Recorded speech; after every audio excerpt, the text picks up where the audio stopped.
जय श्री कृष्ण। आज के इस वीडियो में आप सभी सुनेंगे तुलसी विवाह की पौराणिक कथा। तो आइए सुनते हैं।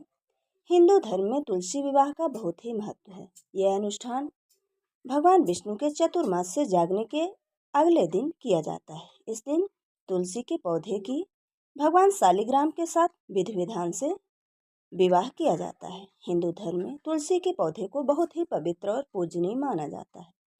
कहते हैं कि जहाँ तुलसी का वास होता है वहाँ यमराज के दूत प्रवेश नहीं करते हैं। तुलसी की पूजा को गंगा स्नान के समान पुण्यकारी माना गया है और इसे घर में रखने से सुख समृद्धि और स्वास्थ्य की प्राप्ति होती है। तुलसी का पौधा जितना ही पवित्र होता है, तुलसी विवाह का अनुष्ठान हर साल कार्तिक मास के शुक्ल पक्ष की द्वादशी तिथि को मनाया जाता है।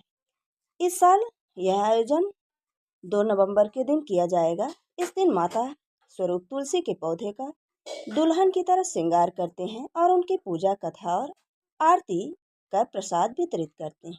इस दिन तुलसी की पौराणिक कथा जरूर सुननी चाहिए, जिसमें वृंदा, जालंधर और भगवान विष्णु को मिले श्राप के बारे में विस्तार से जानने को मिलता है। तो आइए सुनते हैं पौराणिक कथा। श्रीमद् देवी भागवत पुराण के अनुसार एक समय भगवान शिव अपना अंश समुद्र में प्रवाहित किए। इस देश से एक बालक का जन्म हुआ जो बड़ा होकर जालंधर नामक महाबली और पराक्रमी दैत्यराज बना। आगे चलकर जालंधर आसुरी कर्म करने लगा और उसे अत्याचार से समस्त जीव परेशान हो गए।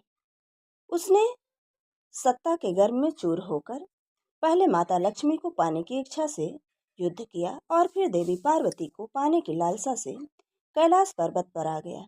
लेकिन देवी पार्वती ने योग बल से तुरंत उसे पहचान लिया और अंतर्ध्यान हो गई।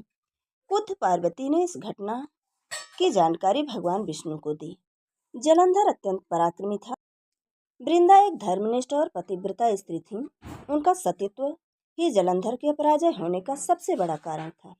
इसलिए देवताओं और सृष्टि के लिए इसे मारना असंभव था। इसलिए सृष्टि को जालंधर के आतंक से मुक्त करने के लिए भगवान विष्णु ने एक सृष्टि में ऋषि का रूप धारण किया और वृंदा के पास पहुंच गए। ऋषि रूपी विष्णु से वृंदा ने युद्ध में जालंधर के हाल पूछे। उन्होंने अपनी माया से 2 बानरों का रूप दिखाया, जिसके हाथों में जालंधर का सिर और धड़ था। यह देखकर वृंदा मूर्छित हो गई। होश में आने पर भगवान विष्णु अपनी माया से जालंधर के रूप में उसके सामने आए और वृंदा ने भगवान विष्णु को जालंधर समझकर पति के रूप में सेवा की, जिससे उनका सतीत्व भंग हो गया। सतीत्व भंग होते ही जालंधर की शक्ति क्षीण हो गई और देवताओं ने उसे मार डाला। जब वृंदा को भगवान विष्णु के छल का पता चला तो वह क्रोधित हो उठी। उसने दुखी होकर भगवान विष्णु को पत्थर बनने का शाप दे दिया, स्वयं आत्मदाह कर लिया। जहाँ वृंदा ने आत्मदाह किया वहाँ तुलसी का पौधा उगाया। भगवान विष्णु ने शालिग्राम रूप में वृंदा को वरदान दिया कि वह अब तुलसी के रूप में सदा उनके साथ रहेगी। तब भगवान विष्णु ने वृंदा के तुलसी रूप के साथ विवाह करके और सदैव साथ रहने का वचन दिया। तब से हर वर्ष तुलसी विवाह भगवान विष्णु के शालिग्राम रूप में आयोजित किया जाता है। ये थी तुलसी विवाह व्रत की पौराणिक कथा। जय श्री कृष्ण। राधे राधे।